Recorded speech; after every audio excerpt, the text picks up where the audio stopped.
అక్కడ చూడండి, నేను మొన్ననే చెప్పిన విజయ్పై కేసు ఎందుకు పెట్టరు, ఎవరన్నారు ఇది? గౌరవ న్యాయస్థానం మద్రాస్ హైకోర్టు అన్నది.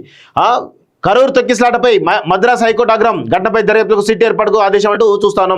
తమిళనాడులోని కరూరులో ఇటీవల జరిగిన తొక్కిసలాటలో ఘటనపై మద్రాస్ హైకోర్టు తీవ్రంగా స్పందించింది. ఈ దుర్ఘటనకు సంబంధించి తమిళగా వెట్రి కలహం పార్టీ అధినేత విజయ్ వ్యవహరించిన తీరును తప్పట్టింది. కళ్ళెదుట అంతమంది చనిపోతున్నా పట్టించుకోకుండా ఘటనా స్థలం నుంచి పారిపోతారా, ఇదేం పార్టీ, ఇదేం విధానం అంటూ మండిపడింది.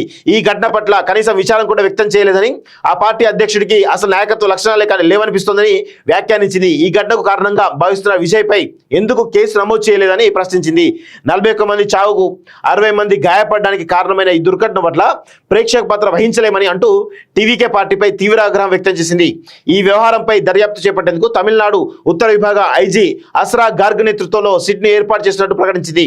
41 మంది మరణానికి బాధ్యులైన వారిపై తమిళనాడు ప్రభుత్వం కఠిన చర్యలు తీసుకోవడంలో విఫలమైనందుకు ఆవేదన చెందుతున్నాం. తన ప్రజల ప్రాణాలను కాపాడాల్సిన బాధ్యతను నెరవేర్చడంలో రాష్ట్రం విఫలమైనప్పుడు కోర్టు తన పౌరుల పట్ల బాధ్యత వహిస్తుంది అని విచారణ సందర్భంగా ధర్మాసనం వ్యాఖ్యానించింది. సో ఇక్కడ నటుడు విజయ్ వ్యవహార శైలి కావచ్చు, ఆ రకరకాల కారణాల వల్ల, ముఖ్యంగా ఆయన కారణాల వల్లే 41 మంది చావు కారణమైండు. సో మరి ఆయనే ప్రచారానికి వస్తున్నాడు, ప్లస్ 6 గంటలు ఆలస్యంగా వచ్చిండు, ఆ చావుకు కారణమైన వ్యక్తి ఆయననే, ప్లస్ మధ్యలో వెళ్ళిపోయిండు. ఇవన్నీ కారణాలు కదా ఆయన మీద కేసు పెట్టడానికి. ఎందుకు పెట్టలేదు రాష్ట్ర ప్రభుత్వం? పెట్టాలి కదా.